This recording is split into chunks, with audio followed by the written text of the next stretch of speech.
சிக்கல்கள் இல்லாத வாழ்க்கையை வாழ்ந்தவங்களால சந்தோஷமே இருக்க முடியாது. இன்னைக்கு நிறைய பெற்றோர் அந்த குழந்தைங்களுக்கு வளர்க்கறதே அது சிக்கல் இல்லாம வாழணும், சிக்கல் இல்லாம வாழணும்னு சொல்லிட்டு அதோட லைஃப் ரொம்ப கம்ஃபர்டபுளா பண்ணிடுறாங்க. அதுக்கப்புறமா அந்த குழந்தைக்கு ஃபேஸ் பண்ண தெரியல. என்கிட்ட ஒரு அம்மா வந்து கூப்பிட்டு வந்து இவனுக்கு வந்து பணத்தோட வேல்யூவே தெரிய மாட்டேங்குதுங்க. இது வரைக்கும் 5 லஞ்ச் பாக்ஸ் இந்த வருஷத்துல மாத்திரம் தொலைச்சிட்டாங்க. லஞ்ச் பேக் இப்ப 6வதா ஒண்ணு தொலைச்சிருக்கான். ஒரு லஞ்ச் பேக்கும் 1000 ரூபாய். அது ஏன் அவனுக்கு வேல்யூ தெரிய மாட்டேங்குது? நாங்க எவ்வளவு கஷ்டப்பட்டு பண்றோம்னு சொல்லிட்டு. எத்தனை வாட்டி தொலைச்சிருக்கான்? 5 வாட்டி. நீ என்ன பண்ணும்? ஒரு வாட்டி தொலைச்ச, 2 வாட்டி சொல்லி வார்ன் பண்ணி வாங்கி கொடுத்த, 3வது வாட்டி தொலைச்ச. இப்ப அப்பா அம்மா என்ன பண்ணணும்? நாள் லஞ்ச் பாக்ஸ் இல்லாம போ. பசி, சிக்கல், வலிக்கும்.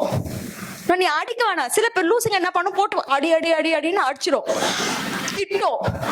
அப்படியே பேராகிராஃபா உனக்கு போதனை பண்ணும். உனக்கு பொறுப்பே இல்லாம இருக்கிற அப்பா இப்படி பேசும்.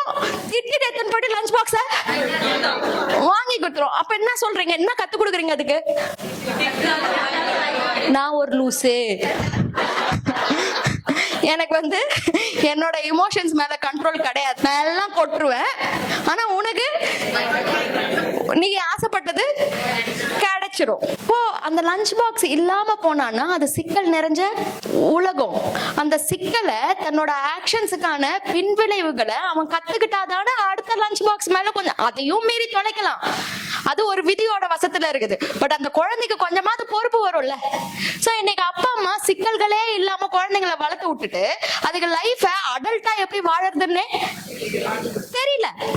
சோ எனிவேஸ் அது கதைக்கு ஏன் போவானே, நம்ம கதைக்கு வரலாம். ரைட்? சிக்கல்கள். இந்த சிக்கல் உங்க வாழ்க்கையில இருந்ததுன்னா அது கெட்டது கிடையாது, அது நல்லது. அதன் மூலமா உங்களுக்கு ஒரு பெரிய குணம் கிடைக்கலாம், ஒரு வரம் கிடைக்கலாம், நீங்க வளரலாம். இதுவரைக்கும் இல்லாத ஒரு கலை உங்களுக்கு வரலாம்.